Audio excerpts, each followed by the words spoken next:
Everyone, आज की video में हम बात करने वाले हैं अलीगढ़ मुस्लिम यूनिवर्सिटी के बारे में।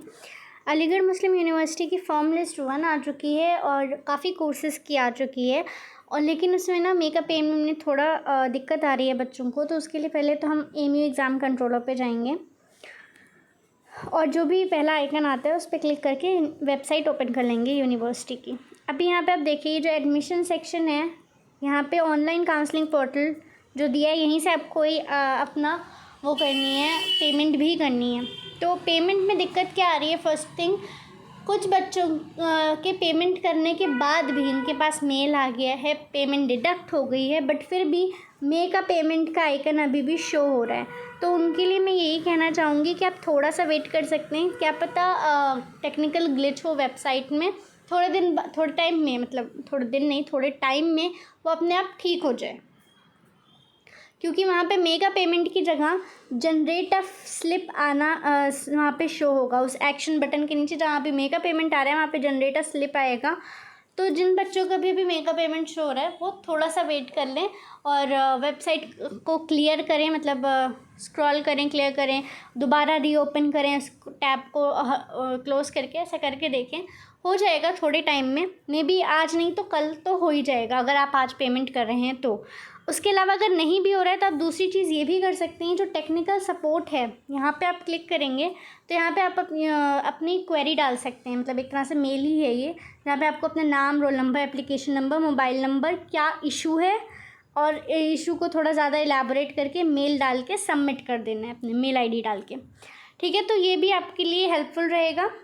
उसके अलावा अगर हम बात करें तो कुछ बच्चे ऐसे हैं जिनकी फॉर्म लिस्ट में नाम नहीं आया है, लेकिन फिर भी उनका मेगा पेमेंट का ऑप्शन दिखा रहा है, तो वो अभी पेमेंट ना करें, क्योंकि अगर जब तक आपको फॉर्म लिस्ट में नाम नहीं आता आप पेमेंट कर देंगे तो वो रिटर्न होने में पता नहीं क्या हो, आपका पैसा बेकार जा सकता है। तो अभी आप पेमेंट ना करें जब तक आपको कंफर्मेशन ना मिले, फॉर्म लिस्ट में आपका नाम ना आए। और जिनका दोबारा पेमेंट का ऑप्शन आ रहा है, मतलब मेगा पेमेंट करने के बाद भी आ रहा है, वो भी दोबारा पे ना करें, क्योंकि आपका पैसा वेस्ट जाएगा। ऑलरेडी आपका एडमिशन हो गया, आपके पास पैसा डिडक्ट हो गया, आपके पास मेल आ गया, तो आप थोड़ा वेट करें, जल्दीबाजी ना करें।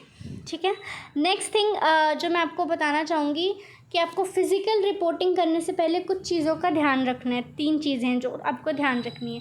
पहली तो वहाँ पे मेगा पेमेंट के बाद जैसे मैंने बताया कि जनरेट अ फी स्लिप लिख के आएगा, मैं आपको एक मिनट शो करती हूँ। ये कुछ इस तरह से आएगा, यहाँ पे मेगा पेमेंट अभी आ रहा है, यहाँ पे फिर लिख के आएगा जनरेट अ फी स्लिप। ठीक है, और ये पेएबल जो लिख के आ रहा है यहाँ पे, इसके पास आएगा कंप्लीटेड। ठीक है, तो मेकअप वहाँ पे स्लिप आएगा, आपको उसको उस पर क्लिक कर देना है, आपके पास फ़ी स्लिप हो जाएगी। ये था पहली चीज़ जो आपको करनी थी। दूसरी चीज़ है ये 3 लाइन्स। ये 3 लाइन्स जो हैं इस पर आप क्लिक करेंगे तो लास्ट 3 शो होंगे आपको। उसमें लास्ट में 3rd वाला जो होगा वो एडमिशन है, उस पर क्लिक करेंगे तो जनरेट एडमिशन कार्ड, नया वेबसाइट ओपन होगा और उसमें लिख के आ रहा होगा जनरेट एडमिशन कार्ड, उस पर क्लिक करके उसको भी डाउनलोड कर लेंगे। तो ये दूसरी चीज़ हो गई। तीसरी चीज़, जब आप फिज़िकल रिपोर्टिंग के लिए एएमयू जाएंगे तब आपको क्या करना है, अपने डॉक्यूमेंट्स लेके जाने हैं, जिसमें 12th 10th की मार्कशीट, अगर आप ऑब्वियसली 11th में एडमिशन ले रहे हैं तो 10th की मार्कशीट होनी चाहिए। बर्थ सर्टिफिकेट तो आपका वो 10th का मांगते हैं, मतलब 10th की जो मार्कशीट है वो आपके बर्थ सर्टिफिकेट देनी जाती है। आपकी आधार कार्ड या फिर कोई और भी प्रूफ आईडी जो भी आपके पास हो, और इफ़ पॉसिबल आधार कार्ड ही लेके जाइएगा। एंड आपका माइग्रेशन सर्टिफिकेट, आपका कैरेक्टर सर्टिफिकेट, आपके जो मार्कशीट है उसके साथ एक सर्टिफिकेट आता है वो भी, मतलब 10th की मार्कशीट और 10th का सर्टिफिकेट 2 चीज़ें होती हैं ना, तो वो उसमें बच्चे काफ़ी कन्फ्यूज़ हो जाते हैं, तो उस चीज़ को ध्यान रखिएगा, वो लेके जाना है। उसके बाद ये जो दोनों मैंने आपको बताई ये, एंड सारे स्क्रीनशॉट्स रखिएगा अपने पास, आप पेमेंट कर रहे हैं उसका भी सारे प्रूफ भी रखिएगा, क्योंकि कभी कभी मैं आपको डरा नहीं रही हूँ, लेकिन कभी कभी ऐसी सिचुएशन आ जाती है जहाँ पे आपको प्रूफ होने चाहिए। तो आपका जब तक कि फ़िज़िकल रिपोर्टिंग वाला क्लियर नहीं हो जाता तब तक आप वो प्रूफ अपने पास रखिए, उसके बाद डिलीट कर दीजिएगा, नो इशू। कभी कभी आपको शो करना पड़ सकता है for an emergency, that's why I am saying.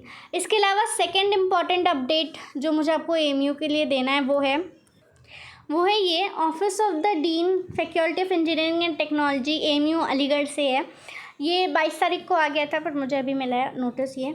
इस नोटिस में क्लियरली कहा गया है, as per academic calendar the teaching of first phase odd semester for BTech, BArch, MTech, MArch, MPlan programmes of ZH College of Engineering and Technology for the session 22 and 23 will commence from 26 September 2022. Chairpersons, coordinators, directors are requested to take necessary action at their end. ठीक है, तो यहाँ पे आपको ये clear कर रहा है कि 26 तारीख को आपकी फ़िज़िकल क्लासेस स्टार्ट हो रही हैं। तो बाकियों को ऑर्डर दिया है डीन ने ऑब्वियसली कि वो अपने एंड पर काम स्टार्ट कर दें, जो भी काम फर्दर चाहिए होगा क्लासेस स्टार्ट होने से पहले वो। तो अब आप फ़िज़िकल रिपोर्टिंग के लिए जाएंगे, तो फ़िज़िकल रिपोर्टिंग के लिए कोई डेट नहीं है यहाँ पे, मतलब फ़िज़िकल रिपोर्टिंग आप जब क्लास के लिए जाएंगे तभी आपका फ़िज़िकल रिपोर्टिंग का ही है। तो उससे पहले आपको डॉक्यूमेंट्स शो ही करने पड़ेंगे, इसलिए तब लेके जाइएगा। मे बी आप 26 को जा सकते हैं, मे बी आप 25 को एक दिन पहले भी जा सकते हैं, एक दिन बाद भी जा सकते हैं, नॉट अ इशू। बट आपका बी रेडी, बी प्रिपेयर्ड, क्योंकि आपकी ऑफलाइन क्लासेस स्टार्ट हो गई हैं। अब यहाँ पे एक बात ये बता दूँ कि जो बच्चे 3rd राउंड तक सेलेक्ट होंगे, ऐसा नहीं है कि तभी क्लासेस स्टार्ट होंगी। जैसे जैसे आपका फर्स्ट राउंड कंप्लीट होगा वैसे ही फर्स्ट राउंड कंप्लीट होने के बाद, मतलब जैसे उन्होंने टाइम दिया है 2 दिन का फ़ीस सबमिट करने का, फिर 1 दिन फ़ाइन वाला फ़ीस सबमिट करने का, तो उसके बाद आपका नोटिस आ जाएगा क्लासेस कब स्टार्ट हो रही हैं ये बताने के लिए, और इसके बाद आपकी क्लासेस स्टार्ट हो जाएंगी। तो राउंड 3rd तक अगर कोई 3rd list, 3rd form list, 4th form list तक बच्चे सेलेक्ट होके आते हैं, तो यह उनकी क्लासेस वही क्लासेस ही होंगी जो स्टार्ट हो गई होंगी, या फिर कोई अलग बैच में भी उनका 2nd बैच बना दें अगर उनके पास वो। बट आई डोंट नो, बहरहाल आपकी क्लासेस फॉर्म लिस्ट 1 आने के बाद से स्टार्ट हो जाएंगी। That's the rule. That's it for the video. Thank you.